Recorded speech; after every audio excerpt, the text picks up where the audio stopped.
Segundo Crônicas, capítulo 5.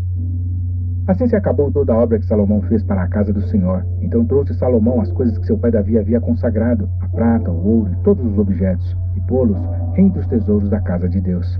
Então Salomão congregou em Jerusalém os anciãos de Israel e todos os chefes das tribos, os chefes dos pais entre os filhos de Israel, para fazerem subir a arca da aliança do Senhor, da cidade de Davi, que é Sião.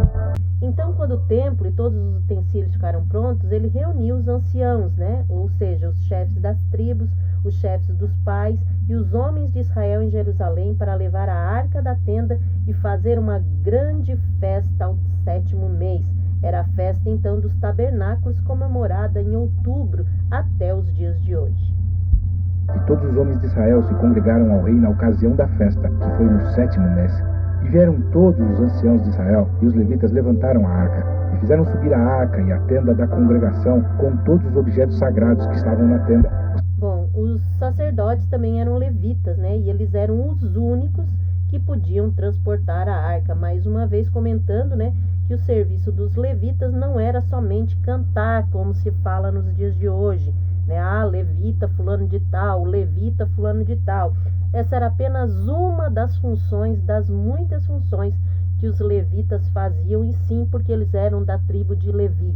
E uma das funções deles eram transportar a arca. Somente os levitas é que podiam fazer isso. Os sacerdotes e os levitas os fizeram subir.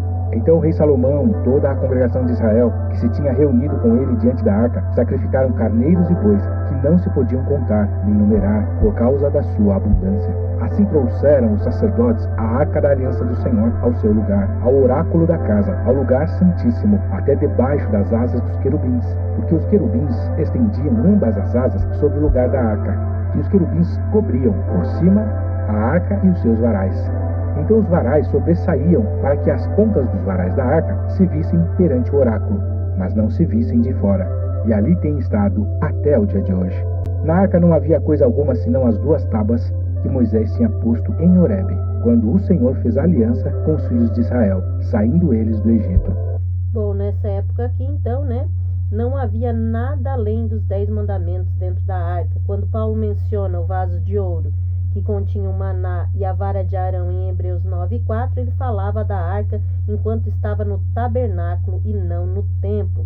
Não se sabe quando essas 2 coisas foram tiradas dali, mas as tábuas da lei permaneceram ali, dentro da arca.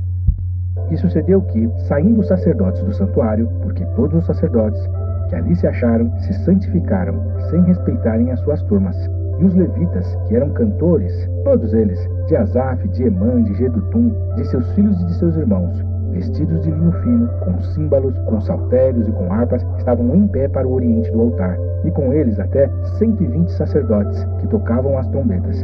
E aconteceu que, quando eles uniformemente tocavam as trombetas e cantavam para fazerem ouvir uma só voz, bendizendo e louvando ao Senhor, e levantando eles a voz com trombetas, símbolos e outros instrumentos musicais, e louvando ao Senhor, dizendo: porque Ele é bom, porque a sua benignidade dura para sempre, então a casa se encheu de uma nuvem, a saber, a casa do Senhor.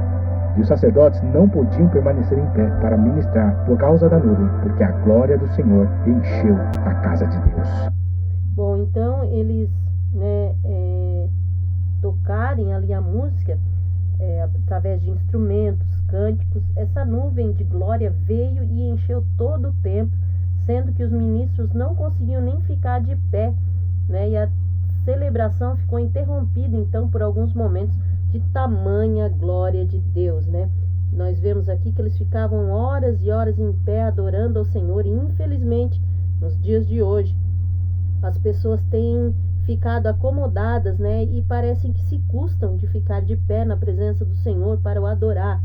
Se comparado com aquela época, eles ficavam 5 a 12 horas em pé adorando ao Senhor, e sim, a casa ficava cheia da glória do Senhor. Hoje queremos a glória do Senhor, mas não queremos ficar adorando a Ele tanto tempo. Adoramos Ele alguns minutos e já nos cansamos, ficamos sentados, não prestamos a homenagem devida a que merece o nosso Deus. E ainda queremos avivamento, queremos que Deus encha a casa de glória, mas é preciso que nós primeiro façamos a nossa parte, adorando a Ele o tempo que for preciso e necessário para que Ele manifeste a sua glória em nosso meio.